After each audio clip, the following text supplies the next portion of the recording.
KSJE and the Farmington Public Library present Cuentos Hahne and Tales. Hello, my name is Ray, and I'm from the Farmington Public Library. Today, I'm going to be reading several stories all about Western and bandits. The first story I'm going to read is called The Legend of Gid the Kid and the Black Bean Bandits. Doing the right thing ain't always easy. Illustrated and written by the Miller Brothers. In those days, there was no sheriff, and everyone did what was right in his own eyes. The town of Promise was known through the West for its black bean chili, because it was the best. But instead of being proud of the award they had won, they were afraid that one day Bean Bandit would come. One day at high noon, 13 bandits arrived. These guys were so mean, they were nothing like except for the black beans, which they stole with a grin. Then they posted a sign, word gone with the wind. Mayor McDougal was the first to speak up. If the white riders were here, he captures those thugs. What we need is a sheriff to stand up to these dudes. No one stepped forward. They all shook their boots. The bandits came back every week to steal lunch. Young Gig, like the others, was afraid of the bunch, so he hid all his beans in the mines outside town. "They'll never look here," he said, glancing around. "Howdy, son." Out of nowhere, a stranger appeared. "Why are you hiding your beans way out here? Those bandits are bullies. Stand up. Don't back down. Now put on this badge and go take back your town." Gid was as quick as a freshly made whip. He didn't trust strangers. He couldn't be tricked. "I'm no sheriff," Gid said. "I'm too small and too slow. If you think it's so easy, then why don't you go?" "I'm the White Rider," the man said with a wink, "and when I ride with you, you're more brave than you think." Gid paused for a moment. Could it really be true? "If you are who you say, show me what you can do." The rider laughed warmly, then said something silly. "I have an idea. Bring a cold pot of chili." Then he narrowed his eyes with a tip of his hat. A fire burst under Gid's pot, just like that. "That's a pretty slick trick." Gid turned in surprise, but the rider was gone. Gid just rubbed his eyes. Then a voice in the sky said, "Stand up for what's right. Don't be afraid. I'll help you in the fight. And don't forget, eat your chili while it's still hot tonight." Early next morning, the town gathered round.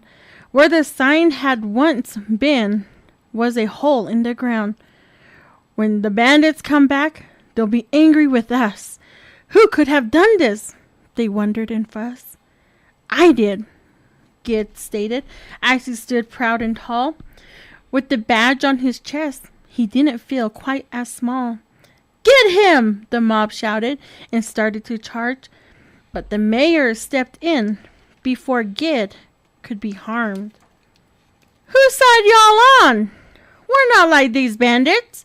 If Gid has something to say, let's not misunderstand it. Now, let's hear the boy out before we decide."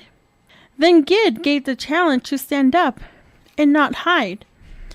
"The White Rider is back," Gid explained to the crowd, "and he rides alongside us to take back our town." "Hooray!" the town shouted. "The rider's alive!" And 21 men saddled up for the ride. They rode off in pursuit, with Gid leading the pack. "Where's the White Rider?" a man yelled from the back. They all looked around. He was nowhere to be seen. "If the rider is with us, then where has he been?" Gid, he started to worry. The men could be right.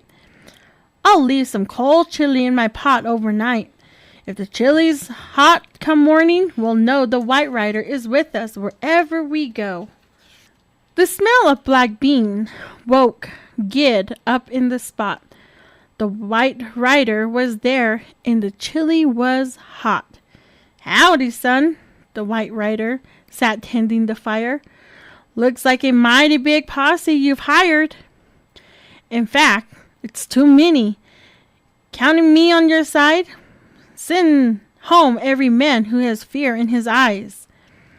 Gid needed the men, but agreed it was best. And when the dust finally settled, just 7 were left. 7's too many, I think you'll agree, the rider declared. We'll need only 3. Keep only the most alert of your clan, the ones who eat black beans straight from the can. Only 3 men against more than a dozen? You must be mistaken. Gid's head was a-buzzin'. But the rider convinced him the law would prevail, so only 2 men rode up with Gid down the trail.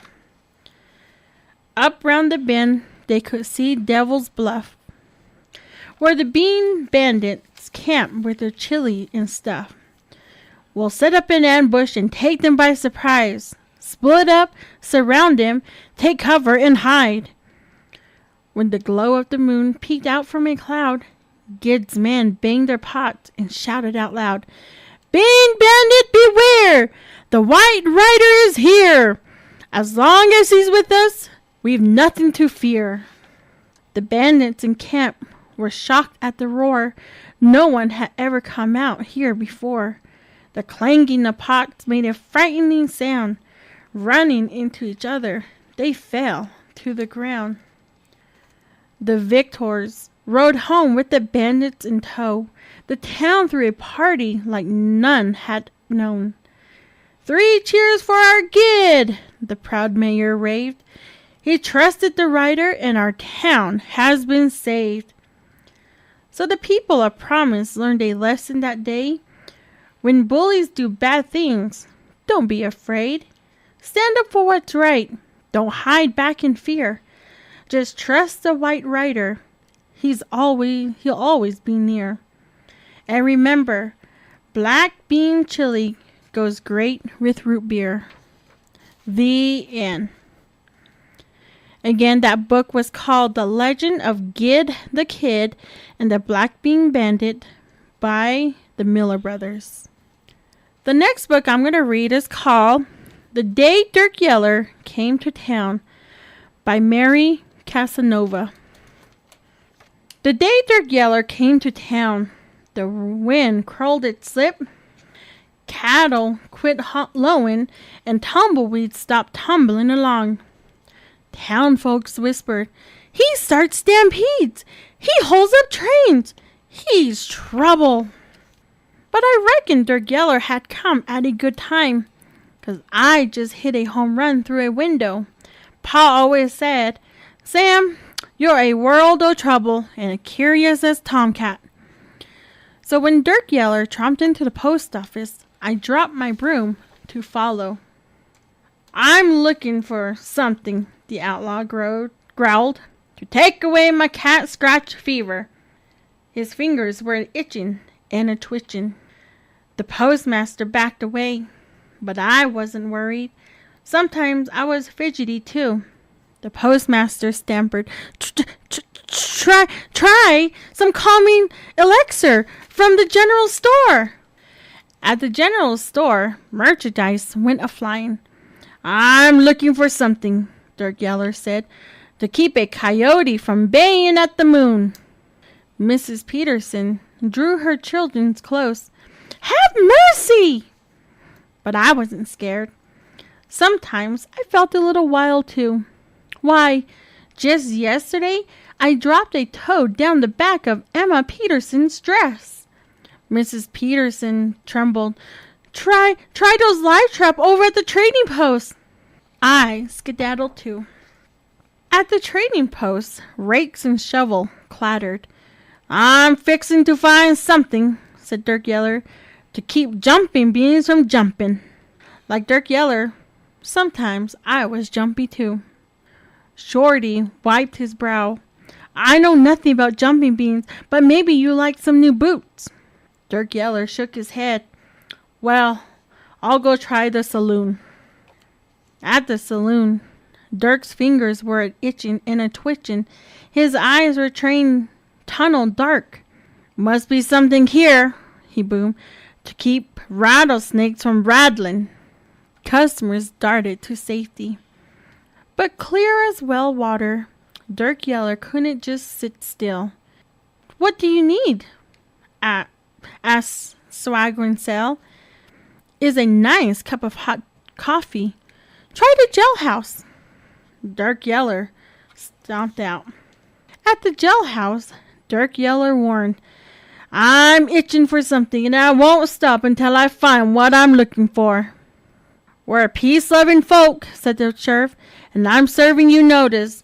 Ride your horse out of town before sundown. Dirk Yeller gulped the sheriff's coffee, then left with a slam. The sheriff spotted me. Sam? I tipped my hat and scampered. Down the boardwalk, Dirk Yeller stomped. Through dust and dung, Dirk Yeller clomped, and in the middle of the street, he stopped. I suddenly remember what always helped me. I gulped down my jitters and stepped into the outlaw's shadow. Dirk Yeller's eyes drilled into my backbone, but I held my ground and stood tall like a world of trouble. Dirk Yeller, I said, if I can show you how to stop your itching and the twitching and your jumping and the rattling, you will promise to leave our town in peace? The outlaw gave a snort, which I took to mean yes. Then follow me. To my relief, glory be, Dirk Yeller tromped right after me. Inside the new building, he was itching like a dog, scratching fleas. His eyes were coiled for trouble. But Miss Jenny didn't seem scared. Sweet as a pecan pie, she said, May I help you? I'm looking for something, Dirk Yeller grumbled, to take away my cat-scratch fever, to keep coyotes from bailing at the moon, to keep jumping beans from jumping, and to keep rattlesnakes from... Come with me, she said. Then she led the way to a tall stack of books. This one, she asked, or perhaps this? Dirk Yeller opened a book, then started to mouth the words. I could tell he was a real strong reader. When he stumbled on hard words, his face turned red as Ma's blue ribbon tomatoes.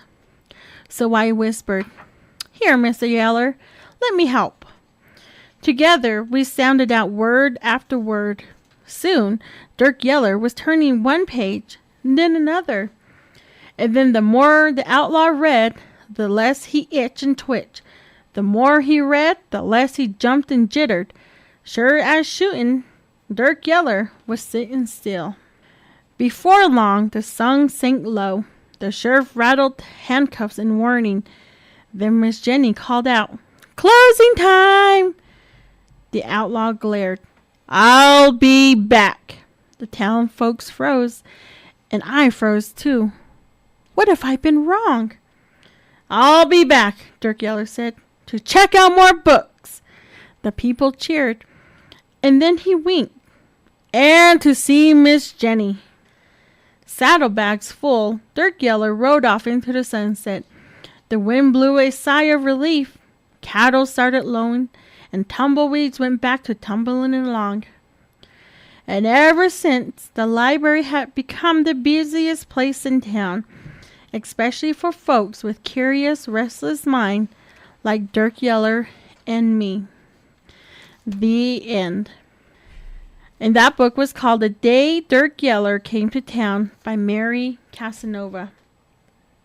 Next book I'm going to read is called What the Ladybug Heard by Julia Donaldson. Once upon a farm, there lived a fat red hen, a duck in a pond, and a goose in a pen, a woolly sheep, a hairy dog, a handsome horse, and a dainty dog, a fine-priced cow, 2 cats that purred, and a ladybug who never said a word. And the cow said, moo. And the hen said, cluck. Hiss, said the goose. Quack, said the duck. Neigh, said the horse. Oink, said the hog. Bah, said the sheep. Woof, said the dog. One cat meowed, while the other one purred. And a ladybug never said a word. But the ladybug saw, and the ladybug heard. She saw two men in a big black van with a map and a key and a cunning plan. And she heard them whisper, "This is how we're going to steal the fine prize cow. We'll open the gate in the dead of the night, past the horse, and then turn right. Round the duck pond, past the hog. Be careful not to wake the dog. Left past the sheep, then straight ahead, and through the door of the prize cow's shed." Then, "Help!" was the ladybug's first word, and "Gather round!" were her second and third, and she told the animals, "This is how two thieves are planning to steal the cow. They'll open the gate in the dead of the night, pass the horse, and then turn right, round the duck pond, round the hog, being very careful not to wake the dog. Left past the sheep, then straight ahead, and through the door of the prize cow's shed." Then the cow said, "Moo!" And the chicken said, "Cluck!" And "Hiss!" said the goose, and "Quack!" said the duck. "Neigh!" said the horse. "Oink!" said the hog. "Bah!" said the sheep. "Woof!" said the dog. And both the cats began to meow. "We can't let them steal the fine prize cow." But the ladybug told them not to fear, and she whispered her plan into every ear.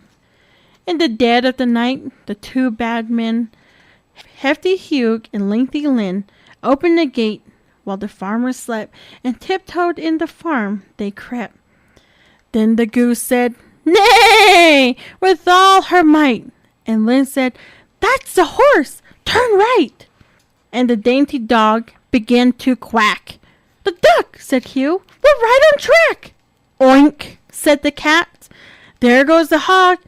Be careful not to wake the dog." "Bah, bah, bah," said the fat red hen. "The sheep, we're nearly there," said Lynn. Then the duck on the pond said, "Moo, moo, moo." "Two more steps to go," said Hugh. And they both stepped into the duck pond. Splash! And the farmer woke and said, "Golly gosh!" He called the cops, and they caught the men, Hefty Hugh and Lengthy Lynn. Then the cow said, "Moo," and the hen said, "Cluck." "Hiss," said the goose. "Quack," said the duck. "Neigh," said the horse.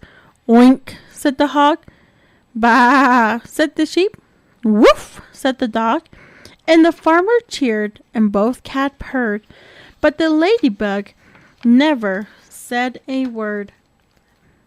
And that was What the Ladybug Heard by Julia Donaldson. And those are the books that I am going to read for Cuentos. You can check out more books at the Farmington Public Library. You can also visit our website at www.infoway.org for more programs that are coming up. And again, thank you.